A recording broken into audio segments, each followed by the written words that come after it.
हमारे चैनल में आप सभी का हार्दिक स्वागत है। और जैसा कि आप जानते हैं IAS second year Bihar school examination board में हम रेनबो पार्ट 2 जो कि महात्मा गांधी जी के द्वारा लिखी हुई ये स्टोरी है, इसका पहला चैप्टर, ये पहला जो चैप्टर है वो इंडियन सिविलाइजेशन एंड कल्चर है। और इसमें आप देख पा रहे होंगे 23rd पैराग्राफ हम बताने वाले हैं।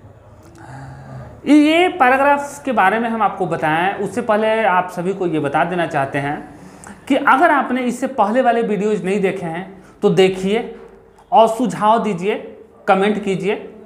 अगर वीडियो अच्छी लगे तो लाइक कीजिए। अब आते हैं 23rd नंबर पैराग्राफ पे। 23rd नंबर पैराग्राफ कहता है civilization in the real sense of term. Civilization in the real sense of term consist not in the multiplication but in the deliberate and voluntary restriction of wants. This alone increase and promotes contentment, real happiness and capacity for service. अच्छा, अब इसके बारे में हम आपको बता रहे हैं। रेनबो पार्ट 2 आप ये बुक देख रहे होंगे और इस बुक में दिया गया है इंडियन सिविलाइजेशन एंड कल्चर के बारे में। ये कहता है कि civilization in the real sense of term. Civilization क्या है? वो वास्तविक जो है वो सेंस ऑफ टर्म है, यानी कि सिविलाइजेशन वास्तव में सभ्यता का सही अर्थ इच्छाओं में वृद्धि करना नहीं है। ये क्या कहता है?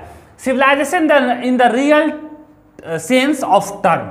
सिविलाइजेशन का मतलब आपको रियल सेंस ऑफ टर्म नहीं है, कंसिस्ट नॉट इन मल्टीप्लिकेशन, यानी कि आप अपने जीवन के सुख सुविधाओं में बढ़ावा लाएं, दिन प्रतिदिन बेतहाशा वृद्धि करें, मशीनरी चीज़ें का उपयोग करें। इसके लिए सिविलाइजेशन का जो रियल सेंस है वो नहीं है, यानी वास्तविक खुशी जो है, वास्तविक जो अर्थ है, सभ्यता का सही जो अर्थ है वो इच्छाओं में वृद्धि करना नहीं है। अगला है but in the deliberate and voluntary restriction of wants.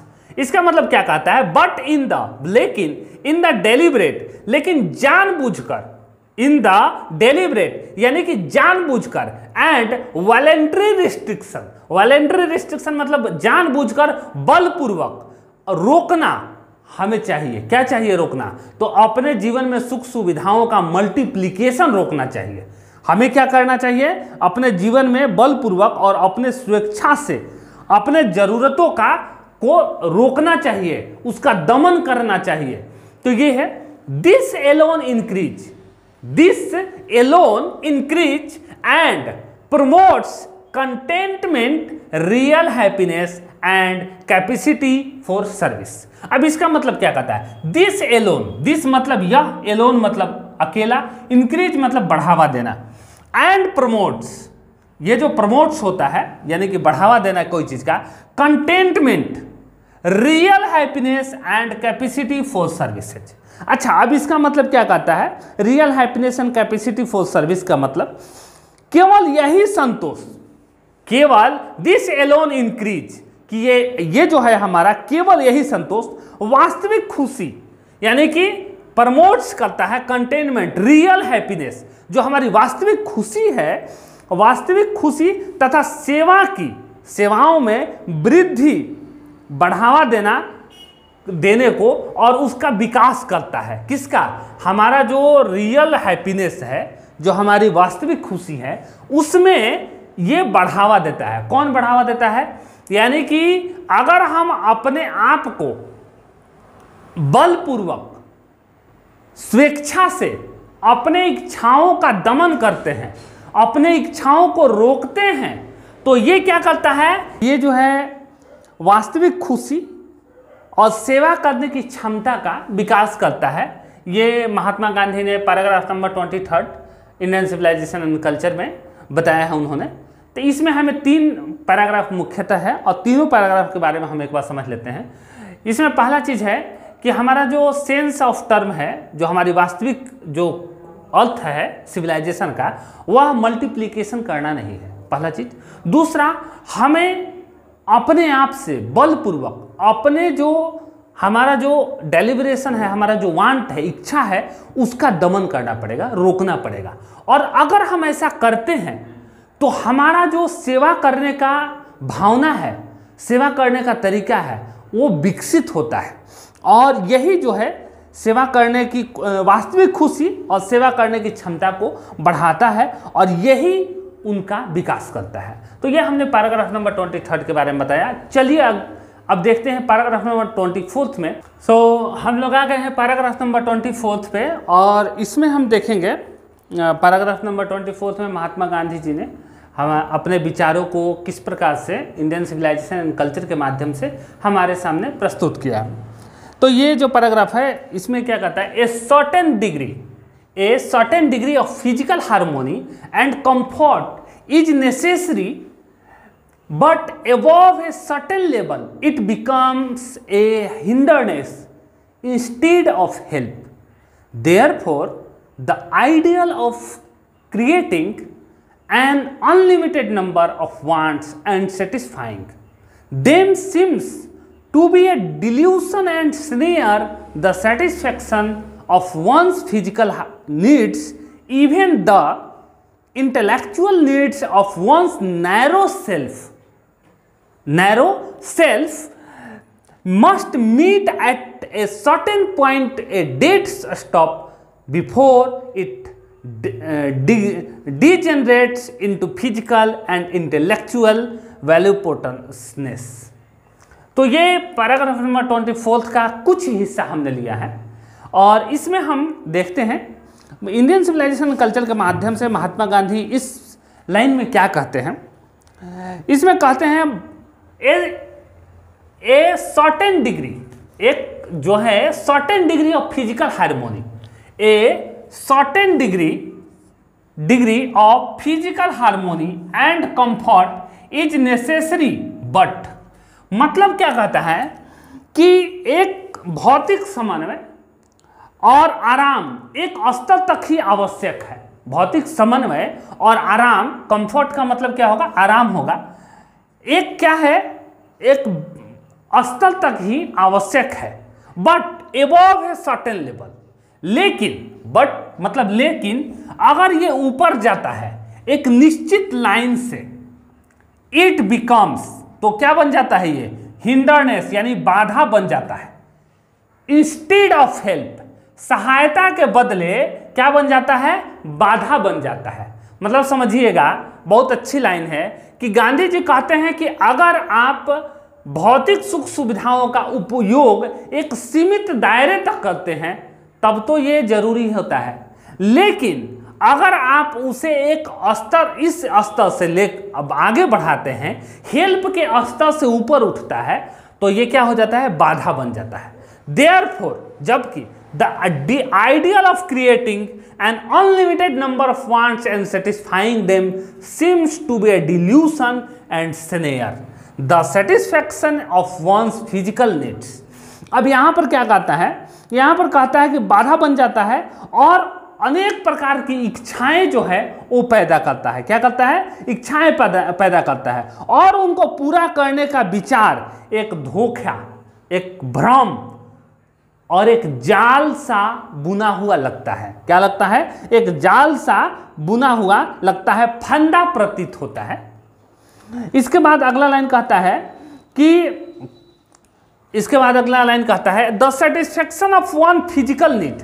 अगर आपको सेटिस्फेक्शन है यानी कि संतोष है फिजिकल नीड से, मतलब शारीरिक जरूरतों से, इवन द इंटेलेक्चुअल नीड, अगर आपको भौतिकवादी जरूरतों से आपको अगर नीड है, जरूरत है, a narrow self must meet at a certain point a dead stop before it degenerates into physical and intellectual voluptuousness।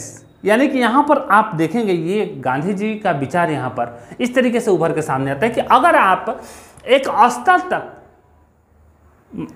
Comfort को लेते हैं, आप भोग विलासिता के चीज़ों को लेते हैं, तो ये क्या करता है, आपके लिए तब तक तो सही है, लेकिन अगर इस लेवल को पार करते हैं तो ये क्या हो जाता है, बाधा बन जाता है। और ये बाधा क्या करता है, ये ideal of creating unlimited number of want, और यही जो है अनलिमिटेड मतलब जिसकी कोई सीमा ना हो, नंबर ऑफ वांट, इच्छाओं का अंबार लगाता है।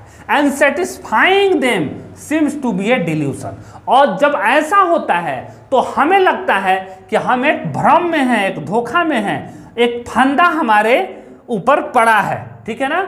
इसके बाद the satisfaction of one physical need. देखिए, शारीरिक जरूरतों को पूरा करने के लिए हमें क्या होता है, हमें चीज़ें चाहिए, लेकिन उसका सेटिस्फेक्शन हो।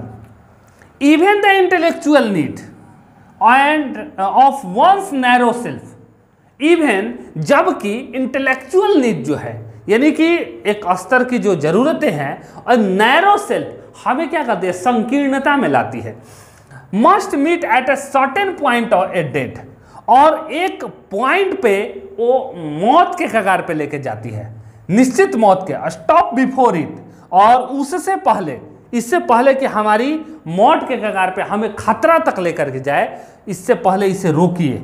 Degenerates into physical and intellectual voluptuousness, यानी अपने भोग विलासिता के चीज़ों को इससे पहले रोक लीजिए कि अगर वो हमारी जान के लिए ही खतरा हो जाए। तो ये है। तो इसके बाद अगले लाइन पे हम चलते हैं और देखते हैं इसके बाद गांधी जी ने इसी पैराग्राफ के अंतर्गत अपने विचारों को किस प्रकार से प्रकट किया है। अगले लाइन में हम देख लेते हैं, a man must arrange his physical and cultural circumstances so that they do not hinder him in his service of humanity on which all his energy should be concentrated। अब ये लाइन कहता है, a man must, एक मानव को, must मतलब आवश्यक रूप से, अरेंज हिज फिजिकल यानी कि शारीरिक, एंड कल्चरल सर्कमस्टांसेज। सर्कमस्टांसेज का मतलब होता है परिस्थिति, ठीक है ना, परिस्थिति। मतलब कि एक आदमी को अपने शारीरिक और सांस्कृतिक चीज़ों को ऐसे सजाना चाहिए, परिस्थितियों को ऐसे अरेंज करना चाहिए, सजाना चाहिए, so that they do not hinder him in his service, कि वह उसके सेवाओं में बाधा उत्पन्न न कर सके।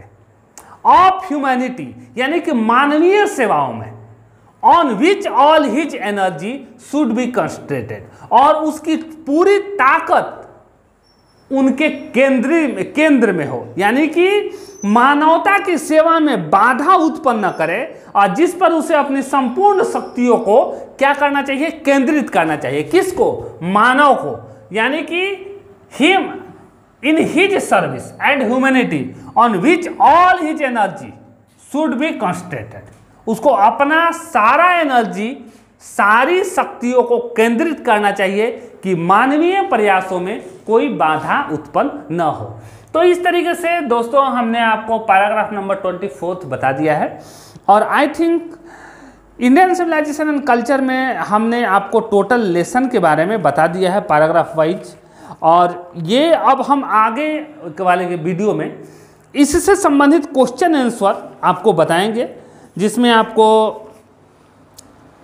हमने कुछ फिल इन द ब्लैंक्स बताया था, लेकिन अब हम आपको एक एक क्वेश्चन का आंसर करके बताएंगे कि आप उसका आंसर कैसे बेहतर से बेहतर तरीके से बोर्ड एग्जाम में दे सकते हैं। तो मिलेंगे आपके सामने अगले वीडियो में, आईएएस सीरीज में अगले वीडियो में मिलेंगे, तो आपको क्वेश्चन का आंसर हम बताएंगे कि इस क्वेश्चन का सही उत्तर आप क्या लिखेंगे तो आपके लिए बेहतर होगा। अगर हमारी वीडियोज अच्छी लगे तो कमेंट कीजिए, सलाह के लिए आप कमेंट कर सकते हैं, लाइक कीजिए। मिलेंगे अगले वीडियो में, तब तक धन्यवाद।